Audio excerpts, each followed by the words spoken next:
Digestion starts in the mouth, also known as the oral cavity, where mastication occurs. This is the process of chewing and mechanically breaking down the food bolus. Chemical digestion starts when the salivary glands release saliva into the oral cavity. Saliva is rich in amylase, an enzyme that breaks down carbohydrates. After the bolus has been broken down adequately, swallowing begins. The food bolus passes through the pharynx and into the esophagus. Peristalsis, which is rhythmic contractions of the muscle layers, pushes the bolus down the esophagus. The bolus passes into the stomach through the lower esophageal sphincter.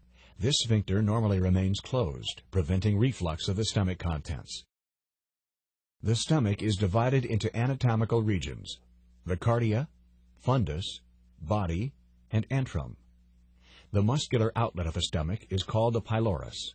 The surface of the lumen is covered in folds called rugae. Peristaltic contractions continue in the stomach, churning and mixing the food bolus with hydrochloric acid and the digestive enzyme pepsin. Neural and hormonal stimulation causes the release of pepsin by the stomach, which starts the chemical digestion of proteins. This helps reduce the bolus to a fluid-like substance called chyme. When the chyme reaches its proper softness, the pylorus opens and the chyme is slowly released into the first portion of the small intestine, called the duodenum. Peristaltic contractions continue in the duodenum. It is within the duodenum that the chyme mixes with pancreatic juice and bile. The process of digestion causes neural and hormonal stimulation of the pancreas to release pancreatic juice. Specialized pancreatic cells produce the pancreatic juice.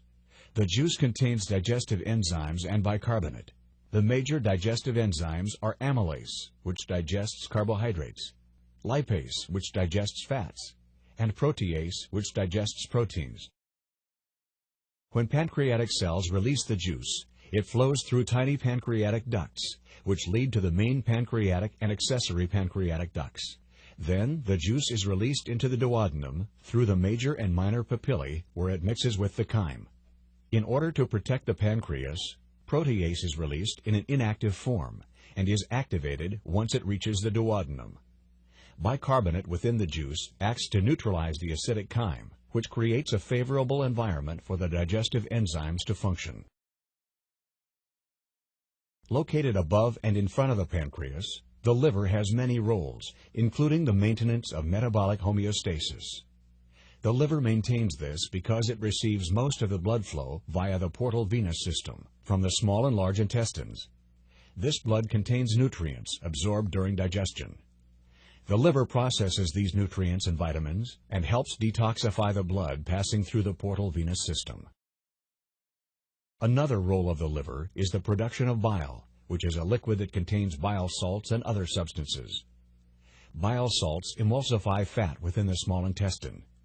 Liver cells, known as hepatocytes, secrete the constituents of bile into tiny bile canaliculi, which flows into larger hepatic ductules that eventually combine to form the right and left hepatic ducts. Bile then flows into the common hepatic duct and cystic duct, where it enters the gallbladder to be concentrated and stored. During digestion, the gallbladder contracts and pushes the bile through the cystic duct and common bile duct, where they join the pancreatic duct at the hepatopancreatic ampulla. The bile then empties into the duodenum through the major papilla. The bile mixes with the chyme and helps to digest fat. The chyme continues to mix with the digestive enzymes as it moves through the duodenum and into the jejunum, the second portion of the small intestine. Nutrients from the digested food are absorbed into the bloodstream in the jejunum. The bolus moves through the jejunum and reaches the ileum, where there is more nutrient absorption. The unabsorbed portion of the bolus passes out of the ileum and into the large intestine through the ileocecal valve. The first portion of the large intestine is called the cecum. The main function of the large intestine is to absorb water and solutes, such as fatty acids, which help concentrate and form the stool. The bolus is pushed by a peristaltic wave up and through the ascending colon, which passes through the first major bend in the colon, the hepatic flexure. The bolus is now pushed through the transverse colon and then travels through the second major bend, the splenic flexure. Then the bolus moves down the descending colon and into the sigmoid colon before entering the rectum. The formed stool enters and is stored in the upper portion of the rectum. The anus contains anal sphincter muscles that remain tightly closed until neural input causes the rectum to widen. Then the stool descends, the anal sphincter relaxes, and defecation occurs. Through the digestive system. Comprised of 10 organs, covering 9 meters, and containing over 20 specialized cell types, this is one of the most diverse and complicated systems in the human body. Its parts continuously work in unison to fulfill a singular task, transforming the raw materials of your food into the nutrients and energy that keep you alive. Spanning the entire length of your torso, the digestive system has 4 main components. First, there's the gastrointestinal tract, a twisting channel that transports your food and has an internal surface area of between 30 and 40 square meters, enough to cover half a badminton court.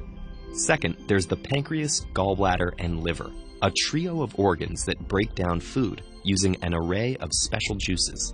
Third, the body's enzymes, hormones, nerves, and blood all work together to break down food, modulate the digestive process, and deliver its final products. Finally, there's the mesentery, a large stretch of tissue that supports and positions all your digestive organs in the abdomen, enabling them to do their jobs. The digestive process begins before food even hits your tongue. Anticipating a tasty morsel, glands in your mouth start to pump out saliva. We produce about 1.5 liters of this liquid each day. Once inside your mouth, chewing combines with the sloshing saliva to turn food into a moist lump called the bolus. Enzymes present in the saliva break down any starch. Then your food finds itself at the rim of a 25-centimeter long tube called the esophagus, down which it must plunge to reach the stomach. Nerves in the surrounding esophageal tissue sense the bolus's presence and trigger peristalsis, a series of defined muscular contractions. That propels the food into the stomach, where it's left at the mercy of the muscular stomach walls, which pound the bolus, breaking it into chunks. Hormones secreted by cells in the lining trigger the release of acids and enzyme-rich juices from the stomach wall that start to dissolve the food and break down its proteins. These hormones also alert the pancreas, liver, and gallbladder to produce digestive juices and transfer bile, a yellowish-green liquid that digests fat, in preparation for the next stage. After 3 hours inside the stomach, the once shapely bolus is now a frothy liquid called chyme, and it's ready to move into the small intestine.